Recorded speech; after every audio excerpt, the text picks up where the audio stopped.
نحمده ونصلي على رسوله الكريم أما بعد فأعوذ بالله من الشيطان الرجيم بسم الله الرحمن الرحيم وعاشروهن بالمعروف صدق الله العظيم وقال النبي صلى الله تعالى عليه وآله وسلم أكمل المؤمنين إيمانا أحسنهم خلقا وخياركم خياركم لنسائهم او كما قال علیہ الصلاۃ والسلام۔ میرے محترم سامعین، بھائی اور بہنوں، گزشتہ قسط میں ہم نے کچھ مفید معلومات اور مفید باتیں آپ حضرات کے سامنے پیش کی تھی۔ یقیناً ان باتوں سے آپ حضرات کو فائدہ بھی ہو رہا ہوگا۔ آج کی اس نشست میں اسی سلسلے کو آگے بڑھاتے ہوئے ہم کچھ گزارشات آپ حضرات کے سامنے رکھیں گے۔ امید کرتے ہیں کہ انشاءاللہ یہ بھی فائدے سے خالی نہیں ہوں گی۔ دیکھیں، جب قاضی صاحب نکاح پڑھاتے ہیں تو لڑکے سے برسرعام گواہوں کی موجودگی میں کہتے ہیں کہ میں نے فلاں کی بیٹی فلاں کو بعوض اتنے مہر کے، یعنی اتنے مہر کے بدلے میں آپ کے نکاح میں دیا ہے، کیا آپ نے قبول کیا ہے؟ تو لڑکا کہتا ہے کہ جی میں نے قبول کیا ہے۔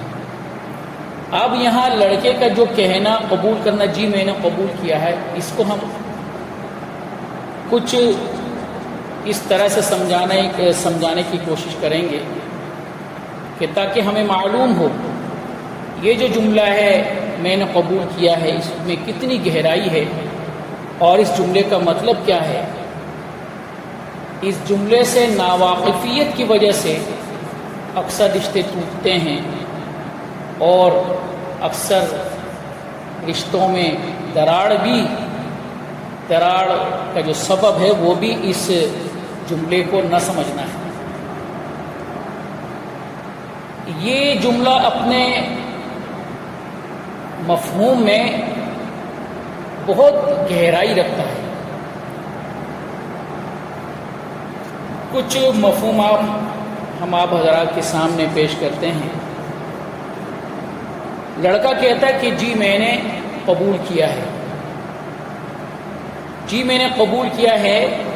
جو لڑکا یہ کہہ رہا ہے اپنی زبان سے سب کے سامنے جی میں نے قبول کیا ہے، تو وہ یہ بھی کہہ رہا ہوتا ہے جی میں نے ان کی خوشیوں کو بھی قبول کیا ہے، جی میں نے ان کے غموں کو بھی قبول کیا ہے،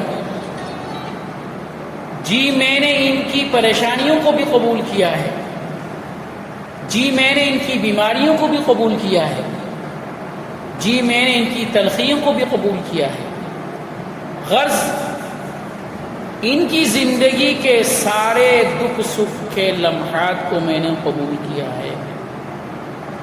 اب گویا لڑکے نے یہ وعدہ پوری مجلس کے سامنے کیا ہے، اب وعدے کو نبھانا لڑکے پر فرض ہے۔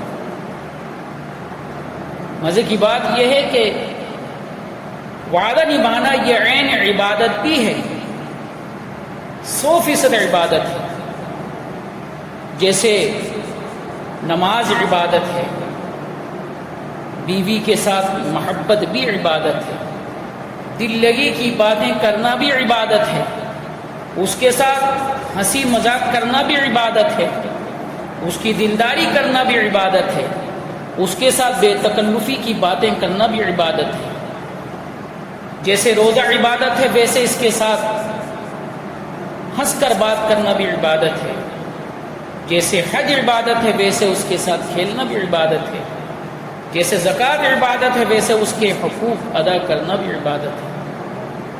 نماز، روزہ، زکوٰۃ، حج، ان کو تو ہم عبادت سمجھتے ہیں۔ اپنی بیوی کے ساتھ درست معاملات کرنے کو، اس کے حقوق پورے کرنے کو ہم میں سے اکثر عبادت نہیں سمجھتے، اس لیے یہ پریشانیاں آتی ہیں، ان پریشانیوں کا ہمیں سامنا کرنا پڑتا ہے میرے دوستوں۔ یہ سارا کچھ بیوی کے جتنے بھی حقوق شوہر کے ساتھ وابستہ ہیں، یہ سب کچھ حقوق العباد کے زمرے میں آتا ہے۔ حقوق العباد کا معنی یہ ہے کہ جب تک بندہ معاف نہیں کرے گا اللہ بھی معاف نہیں کرتا۔ بیوی کے حقوق ادا کرنے میں کوتاہی کرنا، بیوی کے حقوق پورے کرنے میں غفلت برتنا، دوستو یہ قابل گرفت جرم ہے۔ اللہ پاک سے دعا ہے کہ اللہ تبارک و تعالی ہمیں بیوی کے سارے حقوق ہمیں صحیح طور پر پورے کرنے کی اللہ تبارک و تعالی توفیق نصیب فرمائیں انشاءاللہ تعالی۔ اگلے حصے کے ساتھ دوبارہ آپ حضرات کے سامنے مفید معلومات کو لے کر، مفید باتوں کو لے کر انشاءاللہ حاضر ہوں گے۔ جب تک کے لیے اجازت دیجیے، اللہ حافظ۔